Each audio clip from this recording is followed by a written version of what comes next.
মঞ্চে বক্তব্য দেওয়া আর আল্লাহর ভয় অন্তরে ঢুকানো এক নয়। আমি আপনাদের সামনে আল্লাহর ভয়ের ওয়াজ করতে পারি, কিন্তু আমার দিলে আল্লাহর ভয় কতটুকু আছে এটা আমি জানি আর আমার মাওলা জানে। আমি বলতে পারি যে ভাই আল্লাহর ভয় করেন, কিন্তু আমি কতটুকু করলাম এটা আমার আর আমার আল্লাহর বিষয়। এই জন্য দুনিয়াতে ওই বান্দার দাম তত বেশি যেই বান্দার ভয়, আল্লাহর ভয় তার অন্তরে যত বেশি। ঠিক কিনা জোরে কন?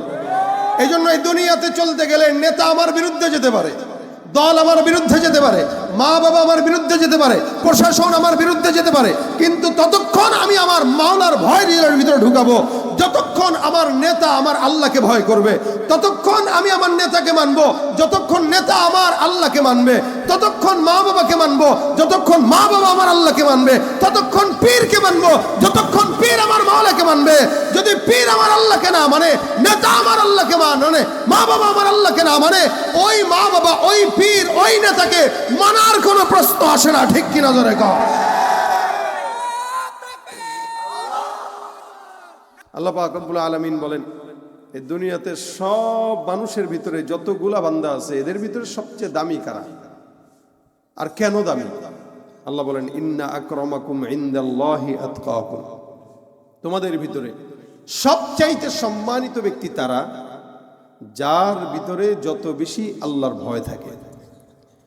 এই বান্দার দাম তত আল্লাহ পাকের কাছে বেশি, ওই বান্দার সম্মান তত আল্লাহ পাকের কাছে বেশি। হাকিমুল উম্মাত আশরাফ আলী থানভী রহমতুল্লাহ আলাইহি একটা কথা বলতেন যে আমি আশরাফ আলী থানভীরও ততক্ষণ পর্যন্ত দাম নাই যতক্ষণ আমি আল্লাহর জান্নাত না পাইলাম। যতক্ষণ আল্লাহ আমাকে জান্নাত না দিবে ততক্ষণ আমার দাম কুকুরের চাইতেও অধম, আমি কুকুরের চাইতেও খারাপ। আর যদি আল্লাহ পাক আমাকে জান্নাত দেয়া দেয় তো আমি তখন বলতে পারবো যে আলহামদুলিল্লাহ, সৃষ্টি জগতের ভিতরে আমি সবচাইতে দামি। আমরা মনে করি এই দুনিয়াতে আমি এলাকার চেয়ারম্যান, মেম্বার, এমপি, মন্ত্রী, অনেক বড় কিছু নেতা, এই জন্য আমার আশেপাশে 10-15 জন 20 জন ঘুরে আমি মনে হয় দামি হয়ে গেছি। কিন্তু আল্লাহর কসম, দুনিয়ার সব মানুষ আপনাকে সম্মান করলো, কিন্তু আল্লাহর কাছে আপনার সম্মান নাই। আল্লাহর কাছে আপনার সম্মান না থাকার কারণে 4 আনার কোনো দাম এই মাখলুকাতের ভিতরে আপনার নাই। হ্যাঁ, আপনি অনেক বড় বড় প্রোটোকল নিয়ে চলতে পারেন, অনেক মানুষের মাঝখানে আপনি হাঁটতে পারেন, মানুষ আপনাকে দেখলে লাল গালিচা বিছাইতে পারে, কিন্তু শুধুমাত্র তাকওয়া না থাকার কারণে, কলব ঠিক না থাকার কারণে আল্লাহর কাছে এবং মাখলুকাতের ভিতরে আপনার 4 আনার কোনো দাম নেই। এজন্য আল্লাহ পাক রব্বুল আলামিন হাদিসে কুদসিতে বলেন, ইন্নাল্লাহা লা ইয়ানজুরু ইলা সুওয়ারিকুম ওয়া আমওয়ালিকুম ওয়ালাকিন ইয়ানজুরু ইলা কুলুবিকুম ওয়া আমালিকুম।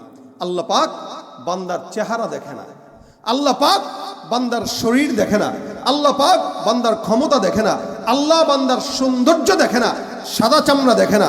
কি দেখে? বলে নফস দেখে, কলব দেখে, আমল দেখে। যার কলব যত পবিত্র ওই বান্দার দাম আল্লাহ পাকের কাছে তত উঁচু।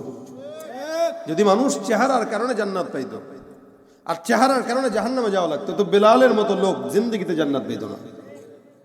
মানুষের হাতের তালু সাদা হয়, হযরত বেলালে হাবশির হাতের তালুটাও ছিল কালো। এমনকি বেলাল রাদিয়াল্লাহু তাআলা আনহু চোখের মণি আর দাঁত ছাড়া শরীরের ভিতরে কোনো অঙ্গ কালো সাদা ছিল না। কিন্তু এই বেলালও যখন আল্লাহ পাক রব্বুল আলামিনের হাবিব মেরাজে গেলেন, জান্নাতের রাসূল ঘুরতেছেন, তো নবী এসে বলতেছেন, আমি বেলালের পায়ের আওয়াজ জান্নাতে যেও শুনেছি। সুবহানাল্লাহ। এটা বেলালের চামড়ার কারণে দাম না, ইমানের কারণে দাম, তাকওয়ার কারণে দাম। যদি চামড়ার কারণে জান্নাত পাওয়া যাইতো তাহলে আমার চামড়াও সাদা, আপনাদের যাদের চামড়া সাদা তারাও জান্নাতি পাইতাম। কিন্তু সাদা চামড়ার কারণে আল্লাহ পাক জান্নাত দেয় না, আল্লাহ দেয় বান্দার তাকওয়ার কারণে।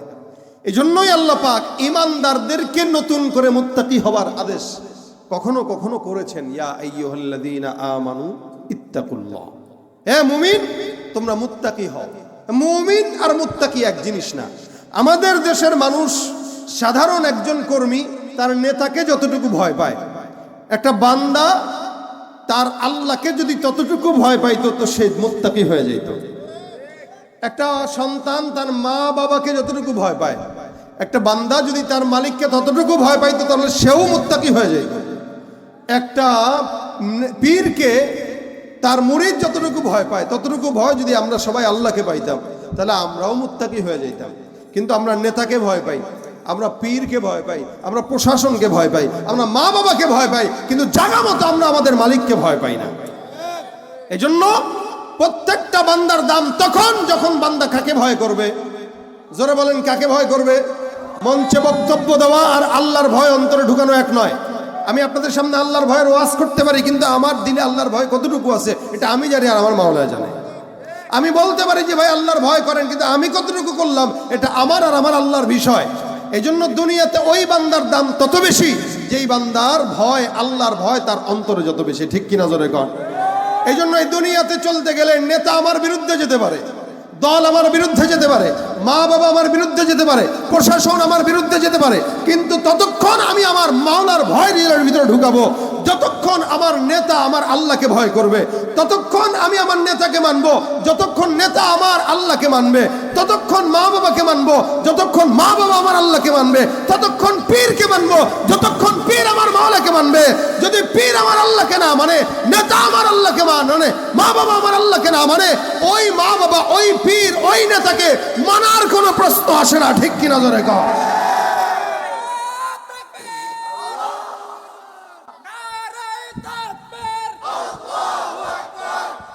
এটা আমাদের ঈমান। কথা বলেন ঠিক কিনা? ভয় করব কাকে? জবানটা খুলে বলেন কাকে? আরো বলেন আল্লাহু আকবার। ভয় যদি একমাত্র ঢোকানো লাগে, কার ভয় ঢুকবে? লড়াইয়ের ওই ময়দানেতে যেতে তোমাকে হবে, প্রয়োজনে সব রক্তটুকু জমিনেই ঢেলে দেবে। লড়াইয়ের ওই ময়দানেতে যেতে তোমাকে হবে, প্রয়োজনে সব রক্তটুকু জমিনেই ঢেলে দেবে। তবুও তোমায় লড়তেই হবে, মানিবে না পরাজয়। তবুও তোমায় লড়তেই হবে, মানিবে না পরাজয়। বিপ্লব মানে জীবন দেয়া, বসে থাকা নয়। সে কোনো দিন আসবে না রে, করো যদি ভয়। কথা কয় না? আমার সঙ্গে আওয়াজ দিয়া, বিপ্লব মানে জীবন দেয়া, সে কোনো দিন আসবে না রে, করো যদি ভয়। বিপ্লব মানে জীবন দেয়া, সে কোনো দিন আসবে না রে, করো যদি ভয়। আসবে বিজয় রক্ত আর জীবনের বিনিময়, আসবে বিজয় রক্ত আর জীবনের বিনিময়। বিপ্লব মানে জীবন দেয়া, বসে থাকা নয়। সে কোনো দিন আসবে না রে, করো যদি ভয়। শাসনের নামে কেউ বা পিছছে মেহনতি জনতারে, ইমানের উপর আঘাত ওরা হানিছে বারে বারে। শাসনের নামে কেউ বা পিছছে মেহনতি জনতারে, ইমানের উপর আঘাত ওরা হানিছে বারে বারে। প্রতারণার ওই ফাঁদে পড়ে মোরা জীবন করেছি ক্ষয়, প্রতারণার ওই ফাঁদে পড়ে মোরা জীবন করেছি ক্ষয়। বিপ্লব মানে জীবন দেয়া, বসে থাকা নয়। সে কোনো দিন আসবে না রে, করো যদি ভয়। বিপ্লব মানে জীবন দেয়া, সে কোনো দিন আসবে না রে, করো যদি ভয়। আসবে বিজয় রক্ত আর জীবনের বিনিময়, আসবে বিজয় রক্ত আর জীবনের বিনিময়। বিপ্লব মানে জীবন দেয়া, বসে থাকা নয়। সে কোনো দিন আসবে না, করো যদি ভয়। ঠিক কিনা? ধর্মকে আজ পুঁজি করিয়া গাল ভরা বলি দিয়ে, কত যে সুফি খুশিতে মাতাল হাদিয়া তো হবে। ধর্মকে আজ পুঁজি করিয়া গাল ভরা বলি দিয়ে, কত যে সুফি খুশিতে মাতাল হাদিয়া তো হবে। ভণ্ডামির ওই শিকড় তুলে সত্যের আনো জয়, ভণ্ডামির ওই শিকড় তুলে সত্যের আনো জয়। বিপ্লব মানে জীবন দেয়া, বসে থাকা নয়। সে কোনো দিন আসবে না রে, করো যদি ভয়। ঠিক কিনা? ভয় করব কাকে? জোরে বলেন কাকে? খালি মঞ্চে উঠে বললেই হয় না যে আমরা আল্লাহকে ভয় করি। এই ভয়ের গল্প আমরা 17 বছর শুনেছি। সুতরাং এই ভয়, এটা হলো ধান্দাবাজির ভয়। এই জন্য ভাইরা আমার, দিল থেকে ভয় করার কথা আল্লাহ পাক বলেছেন, ইত্তাকুল্লাহ হাক্কা তুকাতি, ইত্তাকুল্লাহ হাক্কা তুকাতি। যেটার হক আদায় করলে হয় ওইটাই করো। আপনি বিবিরে মহব্বত করেন কিন্তু শাড়ি দেন না, বিবিরে মহব্বত করেন গোলাপ ফুল দেন না, বিবিরে মহব্বত করেন মাঝে মাঝে আই লাভ ইউ বলেন না। বিবি কইব এটা মহব্বত না, এটা হলো ভণ্ডামি। যেই স্বামী বিবিরে ভালোবাসার কথা বলে না, ও পরকিয়া করে। এটা আমি বুঝি। এটা আমি বিশ্বাস করি। যে স্বামী তার বউরে এই কথাটা বলতে পারে না যে তোমার আমি ভালোবাসি, বুঝবেন ও আরেকজনের বউরে এই কথা বলে, এজন্য নিজের বউরে বলতে মন চায় না। আমাদের সমাজে পরকীয়া আছে না, এখন বাড়ছে না কমছে? এটা একসময় যুবকদেরকে বলতাম ভাই প্রেম প্রীতি করেন না, এখন বুড়াদেরকে বলা দরকার এই খবরদার পরকীয়া করিস না। আরো রমজান আসছে, ঈদ আসবে সামনে, দেখবেন সব মানিকগঞ্জের মা বোনরা খালি মার্কেটে ঘুরে। মানিকগঞ্জের কথা কইলাম আর কি, সারা ঢাকা শহর বাংলাদেশের অবস্থা এক। কারণ স্বামী কিনে দিলে এটা পছন্দ হয় না বউ, স্বামী কিনে দিলে তোমার রুচিতে কুত্তায় হাঁকছে, এ কি কালার দিছো, এটা কোন কালার দিলে, এটা আজীব হাল। অথচ আমাদের মা খালাদেরকে কোনোদিন মার্কেট কি এটা বুঝাইতে পারে নাই আমাদের বাবারা, যেটা দিছে ওইটাই পড়ছে, তেনা দেখ ছিড়া দেখ নাকি। আর এখন স্বামী কিনে দিলে কয় বুঝেন না, আপনি কাপড় বুঝেন না। আর মার্কেটওয়ালারা অপেক্ষায় থাকে ভাবির, পাশের বাড়ির ভাবির অপেক্ষায় মার্কেটের শাড়িওয়ালা থাকে। গেছে তো গায়ে আল্লাহ ভাবি আসছে, চা দে চা দে। ভাবি আপনার জন্য 12,000 টাকা রাখি, কিন্তু আপনার জন্য 2,500 টাকা। শাড়ির দাম আছে মনে করেন 800 টাকা, 12,000 টাকা, কিন্তু আপনার জন্য 2,500 টাকা। এ ভাবিরা চা দে, চা দিয়া শুরু হয়, বিছানায় যায় শেষ হয়। কথা বলেন ঠিক কিনা? এ হলো হাল চলতেছে। এজন্য রমজানে আপনারা আপনাদের বউদেরকে বেশি বেশি মার্কেটে পাঠাবেন, সব হবে। হ্যাঁ, আপনারা 1000 বার না চাইলেও আপনাদের বিবিরা যাবে, কারণ আপনারা বিয়ে করছেন সুন্দর দেখা, নেক দেখা না, আমল দেখা না। এই জন্য আপনাদের এই হাল হয়। আল্লাহ পাক এই এলাকার সব নারীদেরকে নেককার বানায় দেখ, দিনদার বানায় দেখ। তো ভাইরা আমার, বিবিকে ভালোবাসলে ভালোবাসার মতো বাসা লাগে। একটু একটু যদি কমতি দেন, বিবিরা সন্তুষ্ট হয় না, আমার স্বামী মনে হয় কি না কি করে, সন্দেহ হয়। এটা দুনিয়ার মানুষের ব্যাপারে যদি স্বাভাবিক এতটুকু ফর্মালিটি রক্ষা না করলে বিবি কষ্ট পায়, ছেলে কষ্ট পায়, মা বাবা কষ্ট পায়, তো সেখানে আল্লাহ পাকের মহাব্বতে আপনি আল্লাহরে করেন, ভয় করেন বলছেন, কিন্তু আপনি আল্লাহকে যে ভয় করেন এটা বুঝাইলেন না। তাহলে আল্লাহ পাকও তো আপনাকে বলবে যে এই তুই কিন্তু ভয় করস, মুখে বলস, কাজে করস না। এই জন্য আল্লাহ বলছেন, হ্যাঁ মুমিন, তোমরা আল্লাহকে ভয় করো, করার মতো করো। যে ভয় করলে করার মতো হয় ওইটা করো, যে ভালোবাসলে বাসার মতো হয় ওইটা বাসো। মুমিনদেরকে আল্লাহ পাক ভয় করার কথা কেন বললেন? কারণ মুমিন আর মুত্তাকি এক না। আল্লাহ মুমিনদের জন্য জান্নাত রাখছেন এটা বলেন নাই, কিন্তু মুত্তাকিদের জন্য জান্নাত রেখেছেন এটা বলছেন। وسارعوا إلى مغفرة من ربكم وجنة عرضها السماوات والأرض أعدت للمتقين। আল্লাহ বলেন এই তোমরা আল্লাহ পাকের দয়ার পিছনে ছুটো, আর এমন জান্নাতের পিছনে ছুটো যেই জান্নাতের প্রশস্ততা আসমান আর জমিনের সমান। কি সমান? আসমান আর জমিনের সমান। আর ওই জান্নাতটা আমি কার জন্য রেখেছি? মুত্তাকিদের জন্য রেখেছি। সুবহানাল্লাহ। তার মানে ইমানদার আর মুত্তাকি এক না। ইমানদারকে যে আল্লাহকে না দেখে বিশ্বাস করে সে, আমিও বিশ্বাস করি, আপনারাও করেন, ইহুদিরাও করে, নাসারাও করে, এরাও বিশ্বাস করে, কিন্তু আপনার আমার বিশ্বাস আর তাদের বিশ্বাসে পার্থক্য আছে না নাই? আল্লাহ বলেন ওয়াকালাতিল ইয়াহুদু উযাইরুন ইবনুল্লাহ ওয়াকালাতিন নাসারাল মাসীহু ইবনুল্লাহ। ইহুদিরাও বিশ্বাস করে, নাসারাও বিশ্বাস করে, মুমিনরাও বিশ্বাস করে। এখানে আমি মুমিন, আপনি মুমিন, আমিও বিশ্বাস করি আল্লাহ একজন আছে, আপনিও বিশ্বাস করেন আল্লাহ একজন আছে। এটা দেখে বিশ্বাস করি নাকি না দেখে বিশ্বাস করি? না দেখে। আল্লাযীনা ইউমিনুনা বিল গায়ব, অদৃশ্যের প্রতি বিশ্বাস করার নাম হলো মুমিন। যারা আল্লাহকে দেখে না, আল্লাহকে দেখাও নাই, নবীকেও দেখে নাই, জান্নাত দেখে নাই, জাহান্নাম দেখে নাই, এই সমস্ত বান্দারা না দেখে বিশ্বাস হলো ঈমানদার। আমি আপনিও বিশ্বাস করি, ইহুদিরাও বিশ্বাস করে। আমার আল্লাহ পাক ডাক দিয়ে বলেন ওয়াকালাতিল ইয়াহুদু উযাইরুন ইবনুল্লাহ। ইহুদিরাও বিশ্বাস করে আল্লাহ আছে, কিন্তু তাদের বিশ্বাসের মধ্যে পার্থক্য কোন জায়গায়? তারা আল্লাহকেও মানে, তবে আবার এই কথাও বলে উযাইর আলাইহিস সালাতু ওয়াস সালাম নামে একজন নবী ছিলেন। ইহুদিরা বলে উযাইর হলো আল্লাহ পাক রব্বুল আলামিনের সন্তান। নাউযু বিল্লাহি মিন যালিক। তারাও বিশ্বাস করে কিন্তু আল্লাহর সন্তান বানায় দিয়েছে। আল্লাহর কি কোনো সন্তান আছে? নাসারা বলে ওয়াকালাতিন নাসারাল মাসীহ ইবনুল্লাহ, ইহুদিরা বলে উযাইর আল্লাহর সন্তান, নাসারা বলে মাসীহ হলো আল্লাহর সন্তান। একজন একদলকে আল্লাহর সন্তান বানায় দেয়। আর আল্লাহ পাক রব্বুল আলামিন বলেন কুল হুয়াল্লাহু আহাদ আল্লাহুস সামাদ লাম ইয়ালিদ ওয়া লাম ইউলাদ ওয়া লাম ইয়াকুল লাহু কুফুয়ান আহাদ।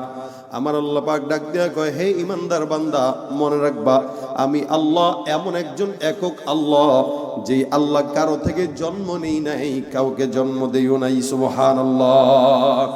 এই বিশ্বাসটা আপনার আমার কলবে আছে না নাই? ইহুদিরা আল্লাহকে মানে আবার শরীক করে নেয়, নাসারাও আল্লাহকে মানে আবার শরীক করে নেয়। আমরা ইমানদার যারা আছি, এক বিন্দু রক্ত যদি শরীরের মধ্যে থাকে, আমরা মরণ পর্যন্ত একটা কথা বলবো, লা ইলাহা ইল্লাল্লাহ। এটাই হলো আমাদের ঈমান। তাদের মধ্যে আমাদের মধ্যে পার্থক্য। এ মুসলমান, এই কারণে আল্লাহ পাক ডাক দেয়া কয়, হে মুমিনের দল, মুত্তাকি হও। একজন বান্দা কখন মুত্তাকি হয়?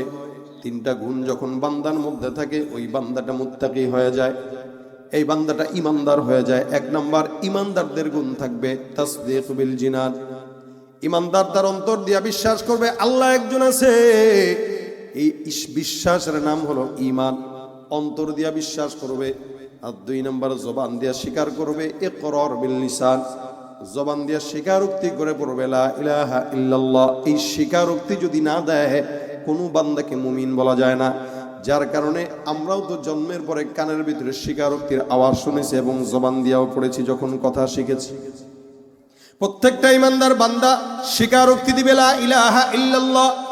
আবু তালেব আমার পয়গম্বরকে এত মহব্বত করতেন, মহব্বত করার কারণে আল্লাহর নবীকে সব জায়গায় পয়গম্বরকে সহযোগিতা করতেন।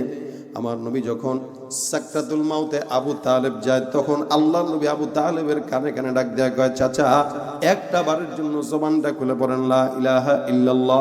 আমি আল্লাহর দরবারে আপনার জন্য নাজাতের ফয়সালা করে জান্নাতের ব্যবস্থা করে দিব। আবু তালেব ডাক দেয়া বলে, মুহাম্মদ তুমি আমাকে নাজাতের ফয়সালার কথা শোনাও। আমি বিশ্বাস করি তুমি সত্য নবী, তোমার আল্লাহ সত্য, তোমার সত্যতা স্বীকার করি, কিন্তু জবান দিয়ে কোনোদিন স্বীকারোক্তি দিতে পারবো না। আমি যদি এই মুহূর্তে তোমার কানে কানে আল্লাহর কালেমা পাঠ করি, তোমাকে স্বীকারোক্তি দিয়ে দেই, আমার ইন্তেকালের পর সব বান্দারা আমাকে লানত করবে, আমাকে গালিগালাজ করবে।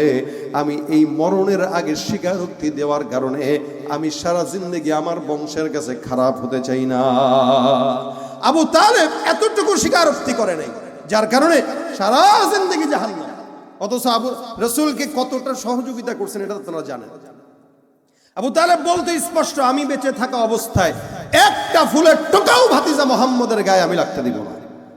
কতটুকু মহব্বত থাকলে এটা করে, কিন্তু স্বীকারোক্তি করে নাই, লা ইলাহা ইল্লাল্লাহর আওয়াজ দেয় নাই।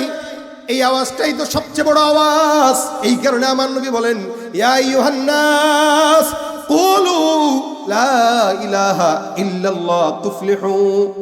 সফল কাম যদি কেউ হতে চায়, জবান দিয়া স্বীকারোক্তি দিবে লা ইলাহা ইল্লাল্লাহ। এই ঈমানের 2 নম্বর শর্ত ইকরার বিল লিসান, জবান দিয়া স্বীকার করবে। 3 নম্বর ঈমানের শর্ত যেটা, ওটা হইল আমল বিল আরকান। বাংলাদেশে আদমশুমারি হয়, মানুষ গণনা করা হয়, মুসলমান পার্সেন্টেজের দিক থেকে সবচাইতে বেশি, কিন্তু এই দেশে আমল শুমারি যদি হইতো, আল্লাহর কসম আমল শুমারিতে একটা বান্দাও আমলদার ধরা পড়তো না। দেখতেন 1 কোটির ভিতরে মাত্র 100 জন আমলদার পাওয়া গেছে। কিন্তু আদমশুমারিতে মুসলমানের সংখ্যা বেশি, আমল শুমারিতে যায় দেখেন। এই জন্যই তো আমাদের দেশের ফজরের নামাজে লোক নাই, জুমার নামাজে লোক ভরা। আজকে আপনাদের এলাকায় জুমার নামাজে লোক হয়েছে না? 5তলা মসজিদও হয় যদি ভরে যায়, 4তলা মসজিদ ভরে যায়, আর 2তলা মসজিদ হলে বইরা তো রাস্তাঘাট ভরপুর হয়ে যায়।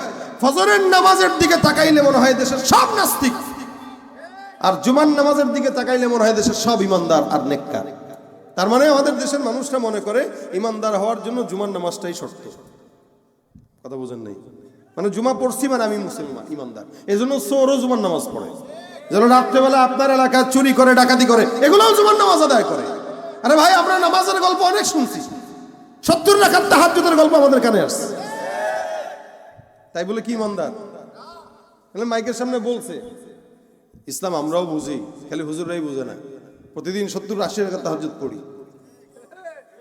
বলছে আর কি, বলার কথা বলছে। চোরেও নামাজ পড়তে যায় মসজিদে, তবে জুতার নিয়ত থাকে,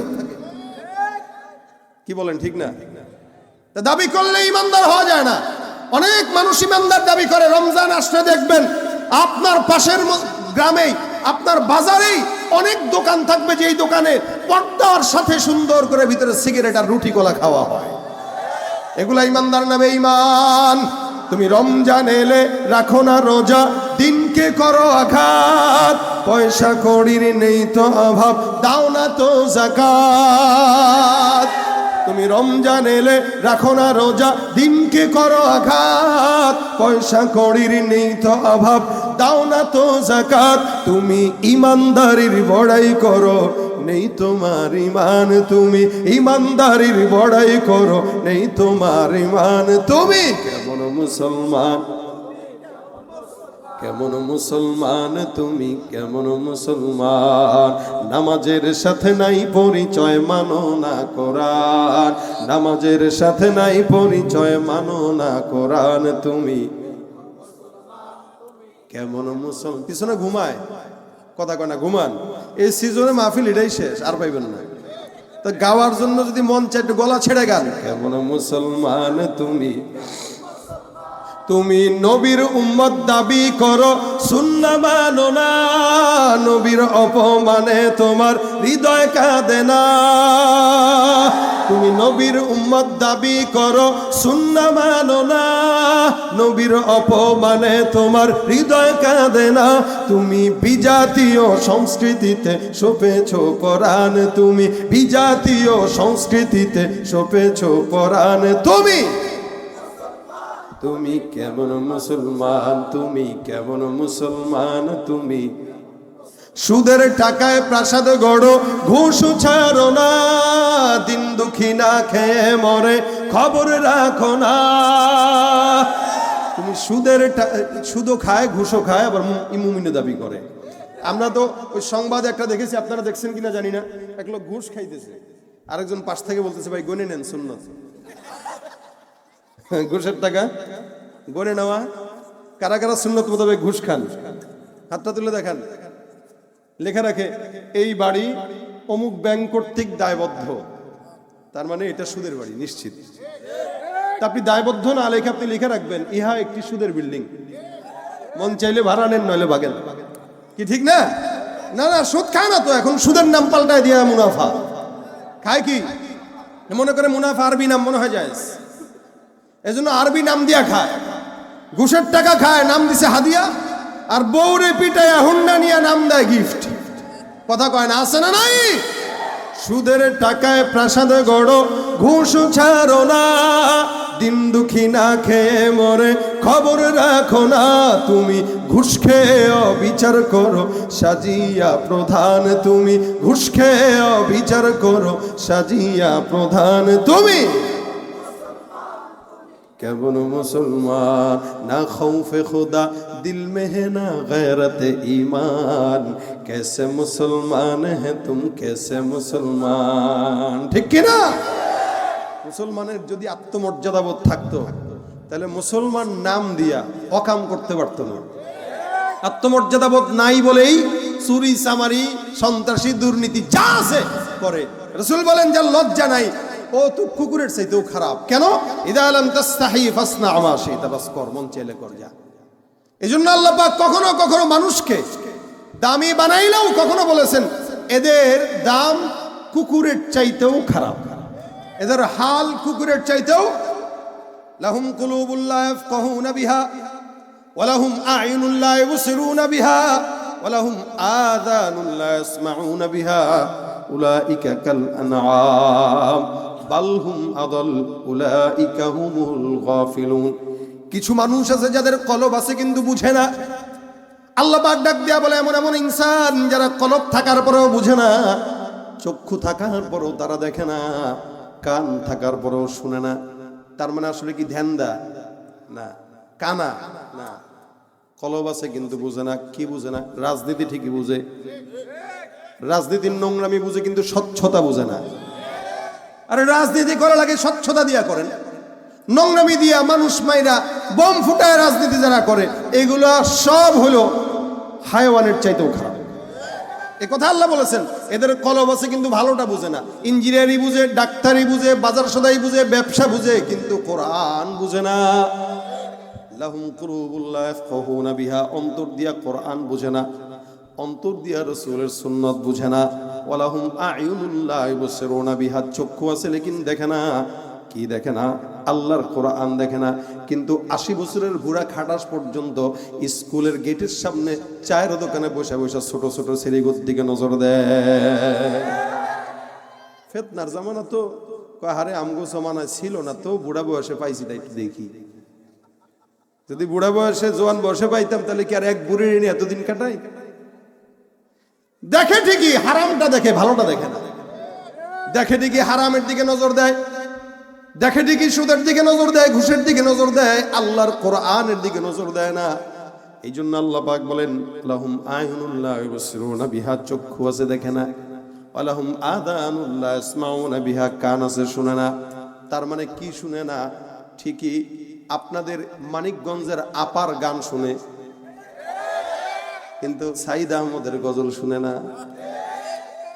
ঠিক না? গানের কনসার্টে না হেনে যায় না। আমরা যে এত কষ্ট করে গজল লিখা সুর করে এই বয়ানের ফাঁকে ফাঁকে ভাঙ্গা গলা দিয়ে আপনাদেরকে উপহার দেই, কেন দেই? আপনারা যেন গান না শুনেন। কথা ঠিক না? গান যেন না শুনেন, এই কারণেই তো দেই। তাহলে এইটা ভাল লাগে না, ওইটা ভাল লাগে কান দিয়া। এজন্য 60 বছরের বুড়াও পর্যন্ত টুপি মাথায় দিয়া গান শুনে, আপার গান শুনে। আমি নাম বলতেছি না, কারণ আপনারা চিনেন, কারণ আপনাদের সম্পদ।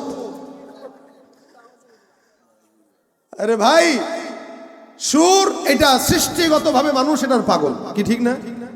সৃষ্টিগত মানুষের একটা দোলা আছে। এই জন্য দেখবেন 1 বছরের বাচ্চার সামনেও আমাদেরকে অনেকে ফোন দিয়া বলে যে হুজুর আমার বাচ্চাটা কি হলে বুঝলাম না, আপনার এই গজলটা দিলেই কেমন দোলা দিয়া দিয়া নাচে আর কান্না বন্ধ করে দেয়। আপনাদের ঘরে অনেকের বাচ্চা আছে, দেখবেন কানবে, গজল দিবেন, আমাদের দেখবেন থেমে গেছে। আবার এরকম করে হাত নাড়া। আমার ঘরে আমার বাচ্চাই তো এরকম করছে, এরকম করে হাত নাড়া। আরে তাল বুঝে কেমনে? বলে সুর বুঝে। আল্লাহ পাক ফিতরাতি ভাবে বান্দাকে সুরের প্রতি একটা মহব্বত দিয়ে দিচ্ছে, টান দিয়ে দিচ্ছে। এই কারণে দাউদ পয়গম্বর যখন তেলাওয়াত করতো তখন সমুদ্রের মাছ পর্যন্ত শোনার জন্য পাগল হয়ে সিরিয়াল দ্বারা দেখত। আল্লাহ পাক বলে দিয়েছেন খবরদার, যখন দাউদের কণ্ঠ শোনার জন্য আসে ধরবা না, মাছ ধরবা না। এগুলো দাউদের কণ্ঠ শুনতে আসে। কেন শুনে? দাউদের কণ্ঠের আলাদা একটা শেষ ছিল। তো সুতরাং ভাইরা আমার, সুর আল্লাহ পাকের দেওয়া। হ্যাঁ, এই সুর যেহেতু আছে, এটা দিয়ে খারাপটা কেন শুনবো আর খারাপটা কেন গাবো? কি ঠিক না? আমরা তো চাইলে পারতাম, চাইলে তো গিটার দিয়ে গান টান বাজায় পারতাম নাকি? আল্লাহ তো চামড়াটা একটু সাদা দিছে, এবার সুরটাও একটু ভালো দিছে, তো চাইলে ওইটা পারতাম। কিন্তু আল্লাহ পাকের রহমতে, আল্লাহ পাকের দয়ায়, আল্লাহ পাক আল্লাহ নিজের দ্বীনের কাজে আমাদেরকে খাদেম বানায় রাখছে। এই ওলামা একরামদেরকে আল্লাহ দ্বীনের খাদেম বানায় রাখছেন। দেখেন, এরা এক একটা মাদ্রাসা পরিচালনা করে, বেতন দেয় 8,000 টাকা, 10,000 টাকা, তাও 3-4 মাস বাকি। এরপরেও কোনো ইমাম সাহেব চাইলে যদি রিক্সা চালাইতো, মোটামুটি মাস শেষে 30,000 টাকা পাইতো। কিন্তু মাদ্রাসা বাদ দিয়ে রিক্সা চালাইতে যায় না। কেন যায় না? দ্বীনের মহব্বতে যায় না। সুতরাং আল্লাহ পাক বলেন এমনি মানুষ হওয়া যায় না। কলব থাকবে, বুঝবা না, কান থাকবে, শুনবা না, দিল থাকবে, বুঝবা না, আর নজর থাকবে, দেখবা না। আল্লাহ পাক বলেন উলাইকা কাল আনআম। দেখা যায় সুন্দর, দেখা যায় এলাকার নেতা, দেখা যায় এলাকার অমুক ব্যবসায়ী, শিল্পপতি, আল্লাহ বলেন উলাইকা কাল আনআম। এটার ভিতরে, কুকুরের ভিতরে কোনো পার্থক্য নাই। কেমনে? কুকুরেও অন্তর দিয়ে ভালো মন্দ বুঝে না। কুকুরেরও চোখ আছে কিন্তু দেখে না। ছাগলের, গরুর চোখ আছে কিন্তু রাস্তা দিয়া ছেড়ে দিবেন, ও রাস্তা বাদ দিয়া ক্ষেতের মাঝখান দিয়ে হাঁটবে। চোখ তো আছে, তা দেখলো না যে ও দেখছে ঠিকই, কিন্তু ওর বুঝার ক্ষমতা নাই। আর চোখ দিয়া দেখলেও ভালোটা দেখার ক্ষমতা নাই।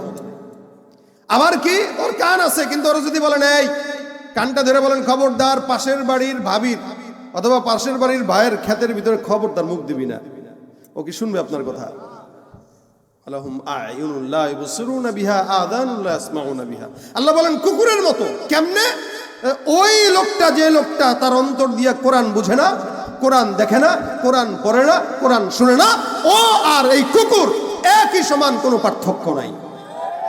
বরং কুকুরের চাইতেও কখনো কখনো খারাপ। তো কেমনে খারাপ? একটা মানুষ কুকুরের চেয়ে কিভাবে খারাপ হয়? এলাকার ভিতরে দোকান আছে, চাঁদাবাজি হয় কি হয় না? আমাদের এক ভাই আছে বাইতুল মোকাররমের ব্যবসায়ী, একদিন আমারে কয়, ভাই আগের চেয়ে বরকত এখন দ্বিগুণ বাড়ছে। আমি কেমনে বাড়ছে? কয় আগের আমলে আর কি, বুঝলেন না, আগের আমলে প্রতিদিন চাঁদা দিতাম হইলো 150 টাকা দোকানের, আর এখন আল্লাহর রহমতে দেই 300 টাকা। কত দেয়? আমি কই ভাই তাহলে আপনার ইনকাম নিশ্চিত বাড়ছে, এই কারণে আপনি চাঁদাও বেশি দেন। না না, কি কন মিয়া, ইনকাম বাড়ছে? ইনকাম বেচা কি নাই তো নাই, কিন্তু 300 টাকা ঠিকই দেওয়া লাগে। নেয় কে? কুকুর না মানুষ? জোরে বলেন, কে নেয়? চাঁদাবাজি করে কেডা? কুকুর করে না মানুষ করে? কথা কয় না, পেছ লাগাই দিতেছেন। আচ্ছা, আপনাদের এলাকার দোকান আছে, কোনোদিন কিরকম হয়েছে 10 জন কুকুর মিলে একসঙ্গে এসে বলছে, ওই আমরা কিন্তু কুত্তা সমিতি চলে আসছি, ডগ সমিতি। এই ডগ সমিতির 10 জন আসছি, তুমি যদি বাজারে দোকান চালাইতে চাও তো আমাদেরকে মাস শেষে 5000 টাকার হাড্ডি দিবা চান্দা, নাহলে হরতাল, দোকান বন্ধ, তালা লাগাইলাম। এটা কুত্তা কইছে না মানুষ কইছে? আল্লাহ কয়, যেই কাজটা কুকুর করে না, যে কাজটা হায়াওয়ান করে না, জানোয়ার করে না, ওই কাজটা তুই মানুষ করলি, তুই তো বেটা কুত্তার চাইতেও খারাপ। উলাইকা কাল আনআমি বাল হুম আদাল, উলাইকা হুমুল গাফিলুন। মজার বিষয়টা হলো আল্লাহই বলতেছে এগুলা যে কুত্তার চেয়ে খারাপ হয়ে গেছে, এটা হে নিজেই বুঝে না। এই লোকটা কিন্তু সবার সামনে, মানুষের সামনে যখন চলাফেরা করে, মানুষের মাঝখানে যখন উঠা বসা করে, তখন সে নিজের সবচাইতে বড় বুদ্ধিমান মনে করে। আরে মিয়া বুঝেন আপনি কসু, হুজুর মানুষ তো বলদা। ব্যবসা বাণিজ্য করতে গেলে কিছু মিশাইতে হয়, নাহলে ব্যবসা হয় না। কথা কয় না? মানে হুজুর একটা পাশে ব্যবসা দিছে আর সেও দিছে, শুনেন মিয়া, ব্যবসা করতে আসছেন তো নতুন মানুষ, লাইটিং রাখবেন বেশি, নলে কাপড়টা চায় না যে বোঝা যাবে। আর লাইটিং বেশি রাখলে এই কাপড়, চায়না কাপড় হইলেও জাপানি বলে চালায় দেওয়া যাবে। আপনি তো হুজুর মানুষ, মোল্লা মানুষ, একটু ব্যাক কলি আছেন, এগুলা শিখেন, এগুলো 2 নাম্বারই না, এগুলো হলো হিকমত। তাহলে বুঝছেন অবস্থা? আল্লাহ কয় এই যে কুকুরের চেয়েও খারাপ, এটা সে নিজেও বুঝে না, কারণ বুঝবে কেমন, ওর তো কলবই নাই বোঝা। এই জন্য আল্লাহ বলেন মানুষের ভিতরে দামি কে?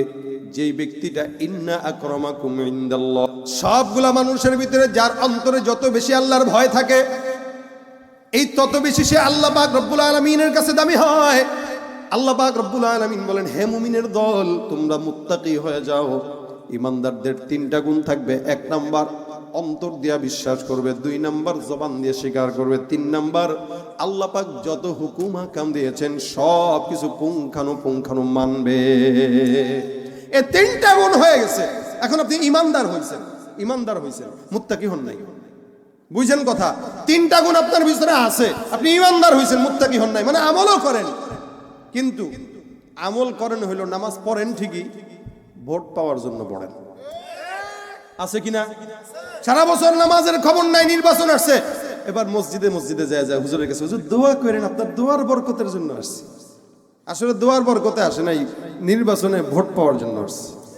আপনারা কি কথাটা কষ্ট পাইতেছেন কেউ?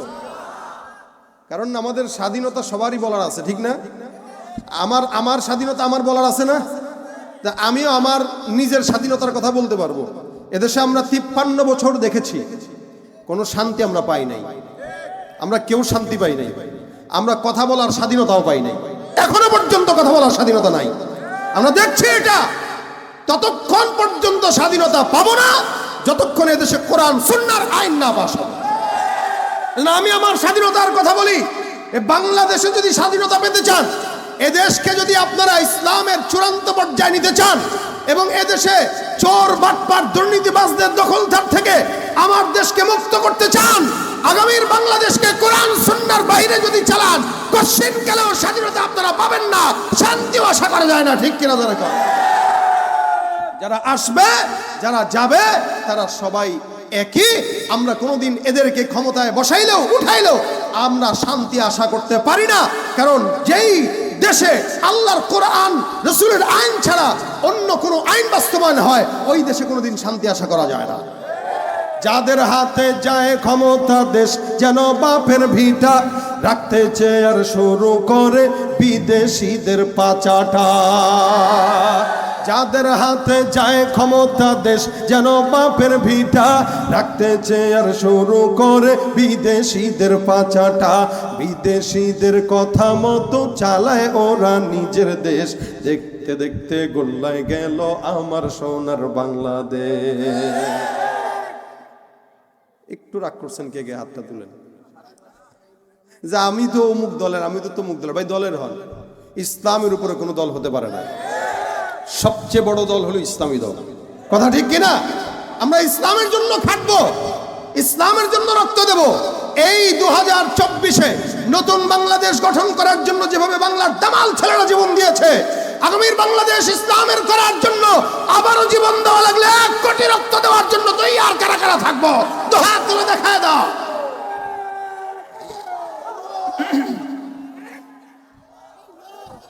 আল্লাহ পাক আমাদের দেশকে ইসলামের জন্য কবুল করুক, জোরে বলেন আমিন। কেউ দিল না সবাই নিল, আমরা যে কলুর বলদ, সারা বছর নেয় না খবর, নির্বাচনে খুব দরদ। কেউ দিল না সবাই নিল, আমরা যে কলুর বলদ, সারা বছর নেয় না খবর, নির্বাচনে খুব দরদ। নির্বাচনের আগে নেতা ধরে কত রকম বেশ, দেখতে দেখতে গোল্লায় গেল আমার সোনার, দেখতে দেখতে গোল্লায় গেল আমার সোনার। একে একে শেষ করেছি সবার দেখা হইল শেষ, দেখতে দেখতে গোল্লায় গেল আমার সোনার বাংলাদেশ, দেখতে দেখতে গোল্লায় গেল আমার সোনার বাংলাদেশ। ঠিক কিনা ভাই আমার?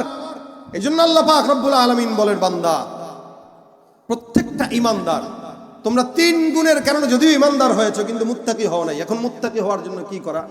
যেই কাজ করব ওই কাজ একমাত্র আল্লাহর জন্য করব। নামাজ কার জন্য? রোজা কার জন্য?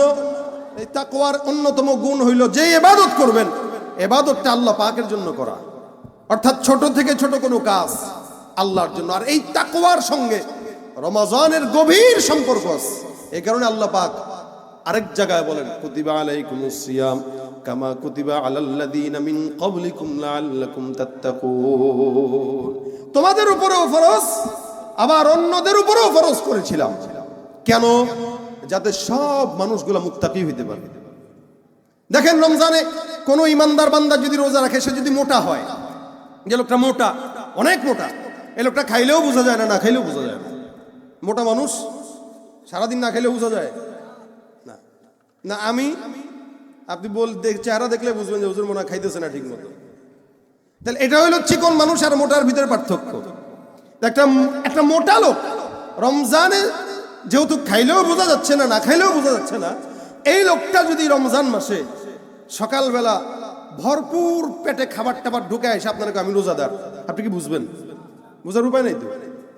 কিন্তু এই লোকটাও রোজার মাসে রোজা রাখা অবস্থায় সে কিন্তু গোসল করায় যায়, গোসল করার জন্য চাইলে কিন্তু পানি খাইতে পারে, কিন্তু সে খায় না। সে চাইলে সকালবেলা সবাই যখন ঘুমাইলো তখন কিন্তু সে চাইলে রান্নাঘরে যায় খাবার খেতে পারে, কিন্তু সে খায় না। কেন খায় না? সে চিন্তা করে কেউ না দেখলেও আল্লাহ দেখতেছে। এই যে এই চিন্তাটা রমজানে রোজা রাখা হালতে, এই যে দিলের এই হালাতটা রমজান ছাড়া অন্য সময় আসে না, এটা রোজা রাখা অবস্থায় হয়। এই কারণে আল্লাহ পাক বলেন, রোজাদার বান্দা শুধুমাত্র আমার জন্য রোজা রাখে, যার কারণে ওয়ানা আজিজি বি, এটার যে পুরস্কার এটা আমি আমার নিজের হাতে দান করব। সুবহানাল্লাহ। আপনারা মাহফিলে অনেক সময় পুরস্কার দেন, হাফেজ ছাত্রদের পাগড়ি প্রদান করেন, এই দেন সেই দেন, হ্যাঁ, এগুলো প্রধান অতিথির হাত দিয়া দেন। কেন? যে এটা সম্মানের জিনিস, যেহেতু সম্মানিত মানুষ দিয়া দেয়। আল্লাহ কয়, রোজা যেহেতু সম্মানিত আমল, এই আমলের সম্মাননা আমি আল্লাহ নিজে দিব। এটা হলো রমজান মাসের তাকওয়া। অথচ অন্যান্য সময় সে কিন্তু এই তাকওয়াটা চিন্তা করে না, এবং কি রোজা রাখা অবস্থাতেও সে কিন্তু গুনাহ করার সময় চিন্তা করে না যে আল্লাহ দেখতেছে, কিন্তু রোজা রেখে কিন্তু এই চিন্তাটা করে যে আল্লাহ দেখতেছে। অথচ একটা রোজাদার বান্দা রোজা রেখেও গুনাহ করে।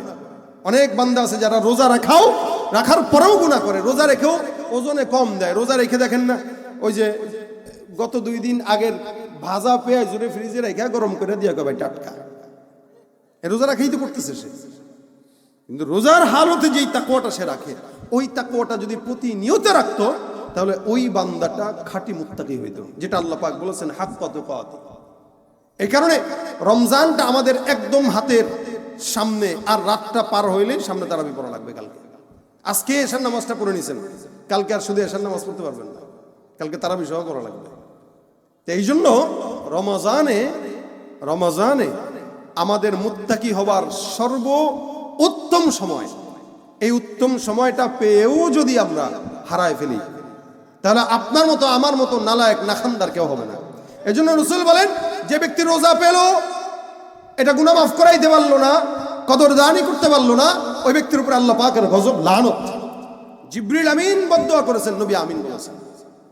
সুতরাং ভাইরা আমার, এখানে যে সমস্ত যুবকরা আছেন, মুরব্বীরা আছেন, যারাই থাকেন না কেন, আমরা আজকে রাত্রে বাসায় যে অথবা কালকে আমরা সুন্দর করে একটা কাজ করতে পারি, আমরা প্ল্যানিং করতে পারি, একটা সূচিপত্র করতে পারি যে আমার রমজানটা কিভাবে চলবে, আমি কিভাবে চালাবো রমজান, কতটুকু বাহিরে যাব, কতটুকু ইবাদত করব, প্রতিদিন কি কি আমল করব, এটা একটা সূচিপত্র যদি থাকে তাহলে এটা আমাদের জন্য অনেক বড় একটা সুফল থাকবে। রমজান মাসে কিভাবে দিন কাটাবেন, মোবাইলের পিছনে কতটুকু সময় দেওয়া দরকার, মোবাইল আমিও চালাই, আপনারাও চালান, সবাই চালায়, এটা প্রয়োজন, কিন্তু রমজানে কতটুকু এই প্রয়োজনটা ব্যবহার করব, কতটুকু রমজানে ফেসবুকে সময় দেব, কতটুকু ইউটিউবে সময় দেব, কতটুকু কোরআনের পিছনে সময় দেব, এগুলো একটু যদি আপনার খাতা কলমে লেখা থাকে আর ঘরের দরজায় আটকানো থাকে, আপনার জন্য অনেকটা সহজ হয়ে যাবে।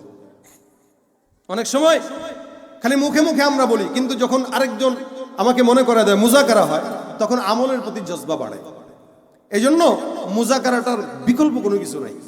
আজকে বাসায় যে একটু সুন্দর করে সময়সূচি বানান যে আমরা কালকে থেকে কি করব, সকালবেলা ফজরের নামাজের আগ মুহূর্তে উঠা সাহারি করব। সাহারি অবশ্যই করব, কারণ সাহারি এটা সুন্নাহ। রাসূল সাল্লাল্লাহু আলাইহি ওয়াসাল্লাম সাহারি করতে বলছেন একটু দেরিতে, ইফতার করতে বলছেন একটু আগে। তো সাহারি টাহারি করে একটু সুন্দর করে তেলাওয়াত করলাম, নামাজটা ফজরের জামাতের সঙ্গে আদায় করলাম, এসে একটু রেস্ট নিয়ে তারপরে কি করব, নিজের কার্যক্রম করলাম, এরপর জোহরের নামাজটা আবার জামাতে আদায় করলাম। রমজানে নিয়ত করব প্রত্যেক দিন প্রত্যেকটা ওয়াক্ত নামাজের পরে অন্তত 100 বার করে ইস্তেগফার করব। কেন? কারণ আমাদের যত গুনাহ আছে এগুলো তো মাফ করা দরকার। এই বেশি বেশি ইস্তেগফার যদি রমজানে করি, প্রতিদিন যদি 500 বার করেন, ইনশাআল্লাহ আল্লাহ পাক মাফ করবেন। প্রতিদিন 500 বার, এটা 5 ওয়াক্ত নামাজের পরে 100 বার করে আপনি পড়বেন, এটা আপনার লাজম বানায় নেবেন, লাজম বানায় নেবেন।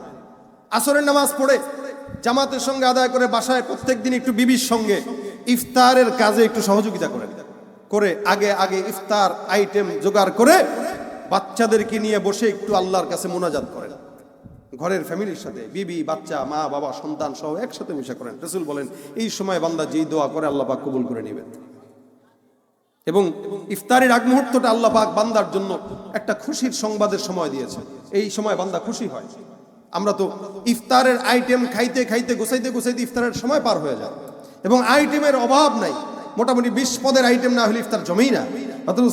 রাসূল সাল্লাল্লাহু আলাইহি ওয়াসাল্লাম প্রত্যেক দিন 3টা খেজুর দিয়ে ইফতার করতেন, কখনো ভিজা খেজুর, কখনো শুকনা খেজুর, কখনো শুধুমাত্র 1 ঢোক পানি। এটা রাসূলের ইফতারের সুন্নাহ ছিল। আর আমাদের ইফতারের আইটেম দেখলে একটু গাজার কথা চিন্তা করেন, ইফতার করার সময় ফিলিস্তিনের মানুষের কথা চিন্তা করেন, সব প্রকাশ হয়ে যাবে। আমাদের দেশে এখন ইফতারের পার্টি নামে একটা বেদাত চালু হয়েছে, ইফতার পার্টি।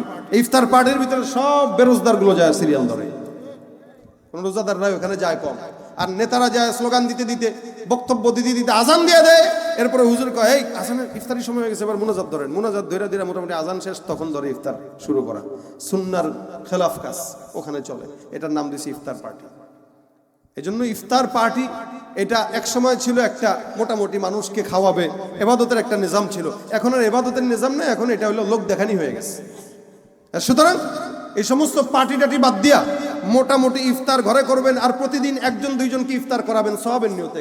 রাস্তায় একটা মানুষ যাচ্ছে, তাকে 2টা খেজুর, একটা পেঁয়াজু, একটা আলুর চপ, একটু বুট দিয়ে তার কাছে যান, এই নিয়তে দেন যে রাসূল বলেছেন কাউকে ইফতারি করাইলে তার সমপরিমাণ সওয়াব আল্লাহ দেন। আপনি এই নিয়তে দেন না। তা প্রত্যেক দিন অন্তত ইফতারের আগে দোয়া করবেন, ইফতারের পরে সুন্দর করে একটু কায়রুল বিশ্রাম নিয়ে এরপরে তারাবির নামাজে যান। কয় রাকাত পড়বেন? 20 রাকাত ইনশাআল্লাহ, 20 রাকাত তারাবি। আর তারাবিটায় একটু লক্ষ্য রাখবেন, যে মসজিদে যত ধীরে স্থিরে এবং আসানের সাথে তার তিলের সাথে তারাবি পড়া হয় না, ওই মসজিদে তারাবি পড়া হয়। আমাদের সমাজের লোকেরা এখন তারাবির নামাজ যদি একটু ধীরে হয়, পিছনে সব যক্ষা রোগী শুরু হয়ে যায়, যক্ষা রোগ কাশতে কাশতে শেষ, কয় এই হুজুরের ঠিক নেই, এই হুজুরে খালি আস্তে আস্তে পড়ে, এরকম হাফেজের কাতারেই পড়ে না।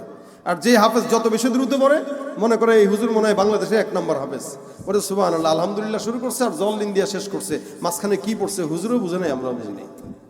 এটা কি তারাবি না ফাইজলামি বলেন তো ভাইরা আমার?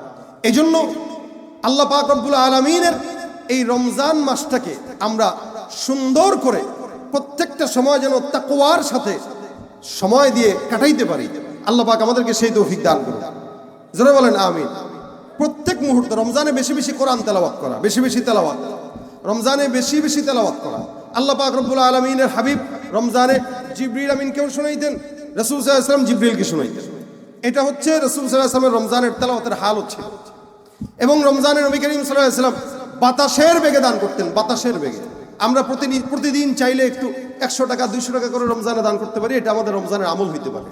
এই জন্য রমজানে এই সমস্ত আমলগুলো যদি আমরা করি লাগাতার, আশা করা যায় রমজান আমাদেরকে বাকি 11 মাস কিভাবে চলবো ওই পথ বাতলায় দিবে, এবং 11 মাস এই আমলের জজবা নিয়ে আমরা ইনশাআল্লাহ কাটাইতে পারবো। আল্লাহ পাক রব্বুল আলামিন তৌফিক দান করুন, বলেন আমিন। তাকওয়ার মাস রমজান, কোরআনের মাস রমজান, দানের মাস রমজান, আমলের মাস রমজান। আল্লাহ রসুল বলেন, রমজানের রোজার যে কদর করলো, আল্লাহ পাক কিয়ামতের ময়দানে রাইয়ান নামক দরজা দিয়া আল্লাহ পাক রব্বুল আলামিন ওই সমস্ত রোজাদারদেরকে আল্লাহ পাক এই দরজা দিয়ে প্রবেশ করাবেন, শুধুমাত্র রমজানের রোজাদারদের জন্য। এই রমজান এই দরজা দিয়ে শুধু রোজাদাররা ঢুকবে, এরপরে আর কেউ ঢুকতে পারবে না, এই দরজা বন্ধ। এটা আমাদের জন্য আল্লাহ পাক কতটা পুরস্কার রেখেছেন। এই জন্য রমজানে কোনো প্রকার গুনাহ, বিশেষ করে মোবাইলের গুনাহ আমাদের হয়, আমারও হয়, আপনাদেরও হয়, সবারই কম বেশ। সুতরাং রমজান মাসে আমরা যতটুকু পারি অ্যান্ড্রয়েড সেট থেকে নিজেদেরকে বাঁচায় রাখবো ইনশাআল্লাহ। আমি নিয়ত করেছি, আপনারাও নিয়ত করেন, যতটুকু পারি, বাস মোবাইল যতটুকু দরকার ততটুকু, জরুরত যতটুকু দরকার ততটুকু, এর বাহিরে আমাদের জন্য কোনো কাজ না হয়। আমরা ইমানদার আছি কিন্তু মুত্তাকি হইতে পারি নাই, এই জন্য মুত্তাকি যেন হবার তৌফিক আল্লাহ পাক রব্বুল আলামিন দান করে, বলেন আমিন। আজকের এই মজমায় যে সমস্ত যুবক ভাইরা আয়োজন করেছে, আল্লাহ পাক এই প্রত্যেকটা যুবককে মুত্তাকি হিসেবে কবুল করুক, আমাকেও মুত্তাকি হিসেবে কবুল করুক, আপনাদেরকেও কবুল করুক, জোরে বলেন আমিন।